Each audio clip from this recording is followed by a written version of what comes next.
അസ്സലാമു അലൈക്കും വറഹ്മത്തുള്ളാഹി തആല വബറകാതുഹു. ഹാദിയുടെ പിതാവ് അതാ നമ്മുടെ റിസ്വാന വക്കീലിൻ്റെ പിതാവിന് വിളിക്കുകയാണ്. കാര്യം മറ്റൊന്നുമല്ല, അത് സഫീറുമായുള്ള വിവാഹത്തെക്കുറിച്ച് സംസാരിക്കാൻ തന്നെ.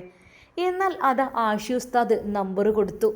അങ്ങനെ അതാ അദ്ദേഹം ആ പിതാവുമായി സംസാരിക്കുവാൻ വേണ്ടി കോൾ ചെയ്യുകയാണ്. ഉപ്പാ ഉപ്പാ ഉപ്പയുടെ ഫോണിത് ബെല്ലടിക്കുന്നു. മോളെ, ആരാ ഒന്ന് എടുത്തു നോക്കിക്കേ. ആ, ഹലോ ഉപ്പ, പുറത്താണ്, ഇപ്പോൾ കൊടുക്കാട്ടോ. മോളെ, കുട്ടിക്ക് സുഖല്ലേ? അൽഹംദുലില്ലാ സുഖാണ്. ഇതാരാണ്? ഇത് മോളുടെ ഉപ്പാന്ന് തന്നെ വിളിച്ചാൽ മതി.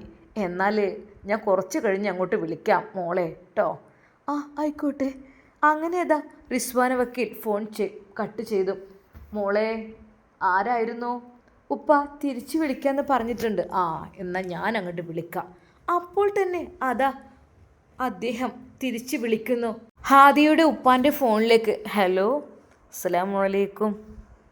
മനസ്സിലായിട്ടില്ല കേട്ടോ, എന്നാലും വലൈക്കും അസ്സലാം. ആ, ഞാൻ വിളിച്ചത് എന്താണെന്ന് വെച്ചാൽ കുട്ടികളെ കല്യാണക്കാര്യത്തിനെ കുറിച്ചൊന്ന് സംസാരിക്കാൻ വേണ്ടിയിട്ടായിരുന്നു. കുട്ടികൾ മനസ്സിൽ ആഗ്രഹിച്ചാൽ പിന്നെ കല്യാണക്കാരിയൊക്കെ നമ്മളങ്ങോട്ട് നടത്തി കൊടുക്കാനല്ലേ വേണ്ടത്. എനിക്ക് മനസ്സിലായില്ല കേട്ടോ നിങ്ങളെ. അതെ, ഞാൻ ഹാദിയയുടെ ഉപ്പയാണ്. അതായത് ആഷി ഉസ്താദ് നിങ്ങൾക്ക് അറിയില്ലേ? അതെ, ആഷി ഉസ്താദ് കെട്ടാൻ പോകുന്നത് എൻ്റെ മോളാണ്, ഹാദിയാന്. ആ, അങ്ങനെ പറഞ്ഞ് കേട്ടിരുന്നു. ഓ, അങ്ങനെ ഇപ്പോഴാണ് മനസ്സ്. എന്തൊക്കെ റാഹത്തല്ലേ? അതെ, അൽഹംദുലില്ലാ റാഹത്ത് തന്നെയാണ്. എനിക്ക് നിങ്ങളോടൊരു കാര്യം പറയാനുള്ളത് എന്താണെന്ന് വെച്ചാലേ, നമ്മളെ മക്കൾ സന്തോഷമല്ലേ നമ്മളെ സന്തോഷം. അതെ, എൻ്റെ കുട്ടീൻ്റെ കാര്യത്തെക്കുറിച്ച് പറയുകയാണെങ്കിൽ കുറച്ചധികം സ്വത്തും മുതലും സമ്പത്തും പേര് കേട്ട വലിയൊരു തറവാട്ടിലേക്ക് ഞങ്ങളങ്ങ് കെട്ടിച്ചു കൊടുത്തു. മോള് വല്ലാതെ എതിർത്തതുമില്ല. പക്ഷെ ഓളുടെ മനസ്സിൽ ഒരു മുഹബത്ത് ഉണ്ടായിരുന്നു. അതാണെങ്കിൽ ആ സമയത്തൊന്നും ഓക്കെ ആയതുമില്ല. എന്തൊക്കെ തന്നെയല്ലേ കെട്ടിച്ചു കൊടുത്ത് ചെന്നപ്പോൾ ഓൾക്ക് കുറച്ച് ബുദ്ധിമുട്ടും പ്രയാസവും. ഒടുവിൽ ഓൾ ഇങ്ങോട്ട് എത്തി. എന്നാൽ ഇപ്പോൾ ഓൾ ആദ്യം ആഗ്രഹിച്ച ആ കുട്ടിനെ തന്നെയാണ് നമുക്ക് കിട്ടണത്. ആര്? ആഷി ഉസ്താദാണോ? മാഷാ അല്ലാ, നല്ല മോനാണ് കേട്ടോ. തീർത്തും നല്ല മോന്. അതെ, അതന്നെ. അപ്പോൾ ആഷിയും സഫീറും എന്ന് പറഞ്ഞാൽ അവർ വലിയ ചങ്കുമാണ്. എവിടെ പോകുമ്പോഴാണ്. ആ ശരിയാണ്, എനിക്കറിയാം. അവരിപ്പോൾ ഈജിപ്തിലേക്ക് പഠിക്കാൻ വന്നതിനെ കുറിച്ചും എല്ലാം എനിക്കറിയാം. ഇവിടെ പെണ്ണ് കാണാൻ വന്നതൊക്കെ ഒരുമിച്ച് തന്നെയായിരുന്നു. ഏതായാലും എന്താപ്പോൾ ചെയ്യുക, നമുക്ക് വിധിയുള്ളതല്ലേ നടക്കുക. അങ്ങനെ ആഗ്രഹങ്ങളൊക്കെ ഉണ്ടായിരുന്നു. എന്നാലേ പൊന്നാരൻ്റെ സഹോദര, എനിക്കൊരു കാര്യം പറയാണ്ട്. എന്തേ? അതല്ലേ, നിങ്ങളെ കല്യാണം നടക്കട്ടെ. കാരണം എൻ്റെ മോള് സഫീർ തമ്മിലുള്ളത് കുറച്ച് പ്രശ്നത്തിലാണ്. എന്ന് വെച്ചാൽ ഒന്നുമല്ല, കാരണം അവരുടെ വീട്ടുകാർക്ക് വലിയൊരു താല്പര്യമില്ല. അവർ വേറെ തിരയുന്നുണ്ട് എന്നൊക്കെ പറഞ്ഞ് കേട്ടപ്പോഴേ ഞാൻ പിന്നെ വല്ലാതെ അങ്ങോട്ട് എൻ്റെ മോളും തന്നെ അത് വേണ്ടാന്ന് വെച്ചേക്കണ്. എൻ്റെ പൊന്നാര സഹോദരങ്ങൾ പറയില്ലേ, സഫീർ എൻ്റെ അടുത്ത് വന്ന് കരഞ്ഞിട്ടുണ്ട്. അവൻ്റെ മനസ്സുകൾ കാണാതെ പോകരുത്. എന്നോട് വന്നിട്ട് പറഞ്ഞു, ഉപ്പാ അവളല്ലാതൊരു പെണ്ണ് എനിക്ക് വേണ്ട. എൻ്റെ വീട്ടുകാരവിടെ വേറെ വിവാഹം നോക്കുകയോ തരികയോ എന്ത് വേണമെങ്കിലും ചെയ്തോട്ടെ, നോ പ്രോബ്ലം. എനിക്ക് അത് വേണ്ട ഉപ്പാ. എനിക്കൊരിക്കൽ പോലും എനിക്ക് കഴിയില്ല. ഞാൻ എൻ്റെ മനസ്സിലേക്ക് ആഗ്രഹിച്ചു പോയത് എൻ്റെ റിസ്വാന വക്കീലിനെ തന്നെയാണ്. ഉപ്പാ, നിങ്ങൾ എങ്ങനെയെങ്കിലും ഇതൊന്ന് ശരിയാക്കി തരണം. എനിക്കോളെ പിരിഞ്ഞ് ജീവിക്കാൻ കഴിയില്ല ഉപ്പാ. അത്രക്കും സങ്കടകരമായ രീതിയിൽ ഒരു യുവാവ് നമ്മുടെ മുമ്പിൽ വന്ന് കരയാന്ന് വെച്ചാൽ എന്തായിരിക്കും? ശരിക്കും അതാ നമ്മുടെ റിസ്വാന വക്കീലിൻ്റെ പിതാവ് ഞെട്ടിപ്പോയി. നിങ്ങൾ എന്തായി പറയുന്നത്? അവളും തന്നെ ഒഴിവാക്കിയല്ലോ. ഏയ് ഇല്ല, അവൾ ഒഴിവാക്കിയിട്ടുണ്ടെങ്കിലും ഒരിക്കൽ പോലും അത് അവൻ ഒഴിവാക്കിയിട്ടില്ല കേട്ടോ. അവൻ്റെ ഹൃദയം എൻ്റെ മുമ്പിൽ തുറന്നിട്ടാണ് അവൻ പൊട്ടിക്കരഞ്ഞുകൊണ്ടാണ് സംസാരിച്ചത്, മറ്റൊന്നുമല്ല. അതുകൊണ്ട് നിങ്ങൾ പരിഗണിക്കണം അവനെ. നല്ല ചെക്കനാണ്, പാവൻ ചെക്കനാണ്. വീട്ടുകാർ കുറച്ച്, കാരണം എൻ്റെ മകളെ കല്യാണം കഴിച്ചതാണ്. പക്ഷെ നിങ്ങൾ അത് കാര്യമാക്കണ്ട.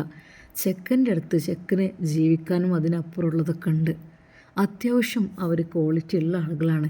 അതായത് അവൻക്ക് അവൻ്റേതായിട്ടുള്ള സാമ്പത്തികമായിട്ടുള്ള ബിസിനസ് കാര്യങ്ങൾ അതൊക്കെ ഉണ്ട് അവന്. ഒരു വീട്ടുകാരെ ആശ്രയിക്കേണ്ടത് ഒരു ആവശ്യമില്ല. പക്ഷേ ഉമ്മയുടെ അടുത്ത് നിൽക്കാമെന്ന് മാത്രമേ. ഇനിയും അവർക്ക് എത്രയോ സ്വത്തൊക്കെ കിട്ടാനാണ്. അതെ, ആ പിതാവിൻ്റെ സ്വത്തിൽ നിന്ന് മക്കൾക്ക് ഭാഗം വെച്ച് കൊടുത്തിട്ടുണ്ട്. അവർക്കുള്ളത് ഉണ്ട് താനും. അതുമാത്രമല്ല, ബാക്കിയുള്ളതെല്ലാം ഇനി കിട്ടാനുള്ളതാണ്. അതൊക്കെ ഓക്കെ, അതൊന്നുമല്ല ഞാൻ പറയുന്നത്. ആ മോൻ്റെ സ്വഭാവം, അവന് അത്രക്കും ഹൃദയം പൊട്ടിക്കൊണ്ട് എൻ്റെ മുമ്പിൽ കരഞ്ഞപ്പോഴേ എന്നോട് പറഞ്ഞ ഒരു വാക്കുണ്ട്. അതെ, ഞാൻ എൻ്റെ വീട്ടുകാരൊന്നും പറയുന്നില്ല, എൻ്റെ വീട്ടുകാരോടൊന്നും പറയുന്നില്ല ഒരു കാര്യം. എങ്ങനെയെങ്കിലും എനിക്കവളെ ഒന്ന് ഹലാലാക്കി തരണം ഉപ്പ എന്ന് പറഞ്ഞിട്ടാണ് കരഞ്ഞത്. പിന്നെ വേറൊരു കാര്യം, ഒരിക്കൽ പോലും വീട്ടുകാർ ഇപ്പോൾ തൽക്കാലം അറിയണ്ട എന്നും പറഞ്ഞിട്ടുണ്ട്. നിങ്ങൾ വലിയ നിക്കാഹൊക്കെ കഴിച്ചോളൂ, കുഴപ്പമില്ല, എങ്ങനെ എത്തിച്ചാൽ ആക്കാം. ഞാനും തന്നെ എൻ്റെ പൊന്നും മോളുടെ നിക്കാഹ് നാടറിഞ്ഞ് നടത്തുന്നുണ്ട്. എൻ്റെ മോള് പറയുമ്പോൾ വീൽ ചെയറിലാണെങ്കിലും ആശ്വസ്തത അവളെ സ്വീകരിക്കാൻ തയ്യാറായതും എൻ്റെ ഭാഗ്യം തന്നെ. അപ്പോൾ എനിക്ക് പറയാനുള്ളത് മറ്റൊന്നുമല്ല, നിങ്ങൾ അത് മകളോട് പറഞ്ഞ് മനസ്സിലാക്കണം. അല്ല എങ്കിൽ പറ്റുന്നുണ്ടെങ്കിൽ മകൾക്കൊരു സർപ്രൈസ് തന്നെ കൊടുത്തോളൂ. കാരണം നിങ്ങളുടെ മകളുടെ മനസ്സിൽ അവന് മാത്രമായിരിക്കും. അതിനപ്പുറത്തേക്കായിട്ട് അവൾ മനസ്സിൻ്റെ ഉള്ളിനുള്ളിൽ വേദന കടിച്ചമർത്തിയായിരിക്കും, പുറത്ത് ചിരിക്കായിരിക്കും. അപ്പോൾ ഒരു സർപ്രൈസ് കൊടുത്തൂടെ മോൾക്ക്? ശരിക്കും ഹാദിയുടെ ഉപ്പയുടെ ആ ഒരു വാക്കുകൾ കേട്ടപ്പോൾ ആ പിതാവിൻ്റെ മനസ്സിലും ചില ചിന്തകൾ വന്നുകൊണ്ടിരുന്നു. അതെ, മോൾക്കൊരു സർപ്രൈസ് കൊടുക്കണം എന്നുള്ളത്.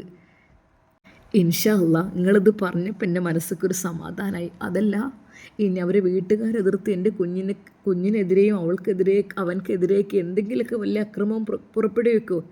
എന്താ നിങ്ങളീ പറയുന്നത്? നിനക്ക് പോലീസും പ്രൊട്ടക്ഷനൊക്കെ ഇവിടെ ഇല്ലേ? അതൊക്കെ പറഞ്ഞാൽ നമുക്ക് പ്രൊട്ടക്ഷൻ ആളെ കിട്ടുള്ളൂ. ഒരു പേടി നിങ്ങൾ പേടിക്കേണ്ട ആവശ്യമില്ല.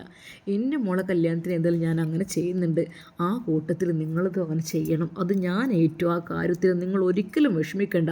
നിങ്ങൾ കുവൈറ്റിൽ നിന്ന് വേഗം ഫ്ലൈറ്റ് കയറിങ്ങോട്ട് പോയി ബാക്കി കാര്യം നമുക്ക് പെട്ടെന്ന് അങ്ങോട്ട് സെറ്റാക്കി എടുക്കാം കേട്ടോ.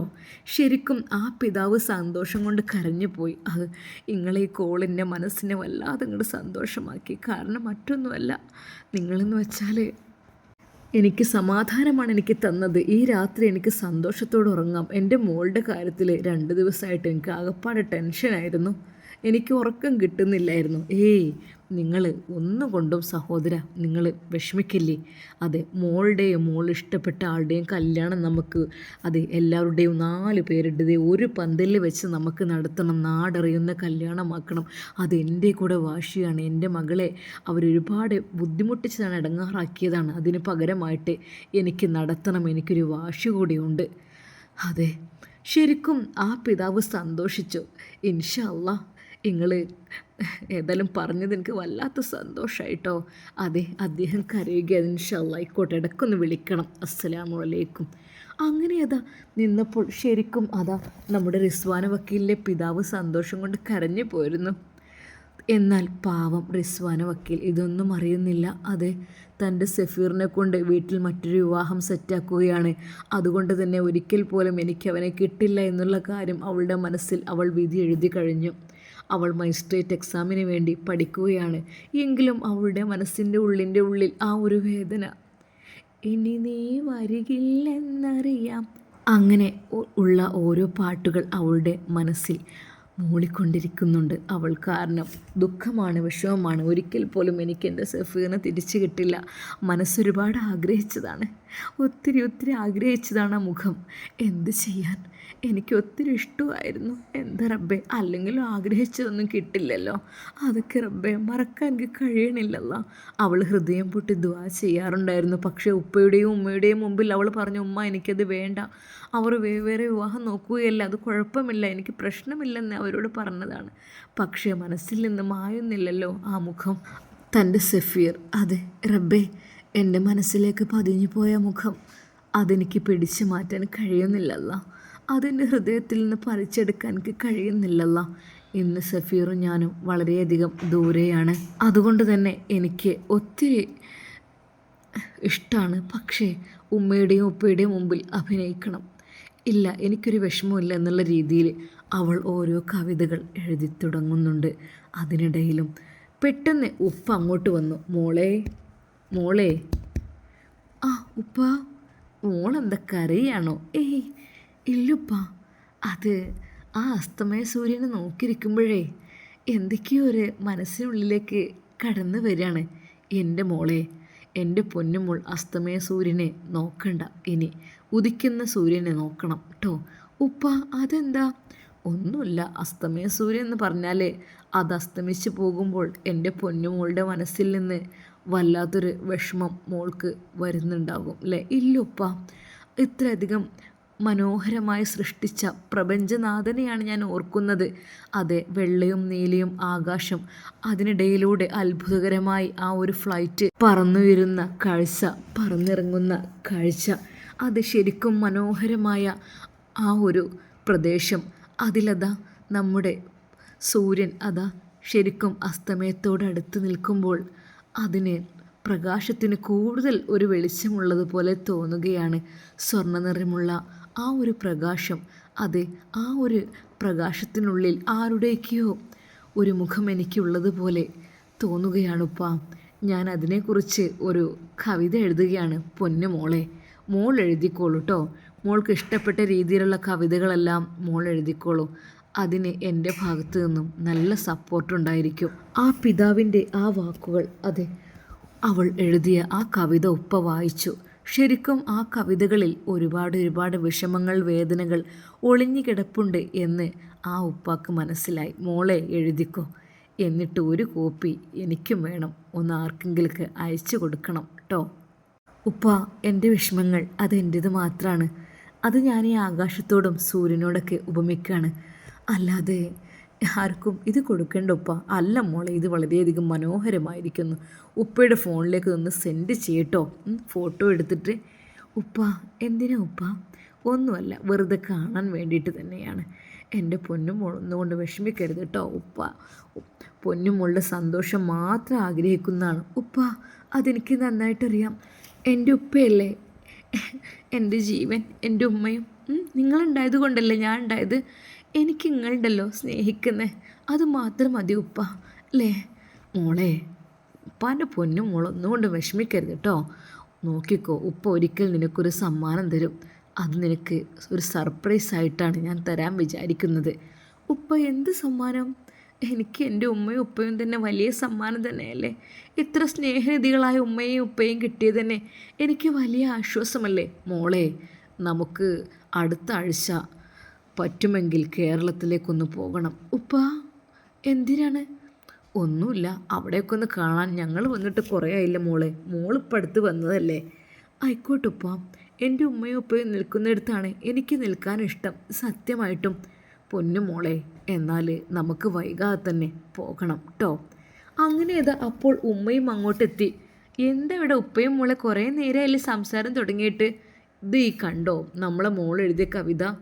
ആ, കവിതയൊക്കെ എഴുതണ്ടല്ലോ. എന്താ ഇത്രമാത്രം ദുഃഖകരമായൊരു കവിത? അല്ലമ്മ, അത് ഞാൻ വെറുതെ ആകാശത്തെയും സൂര്യനെയൊക്കെ വർണ്ണിച്ചെഴുതിയതാണ്.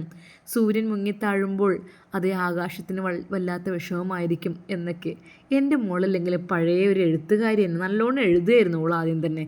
ഇപ്പോഴും ആ എഴുത്തും സാഹിത്യമൊക്കെ ഉണ്ടല്ലോ മോളെ.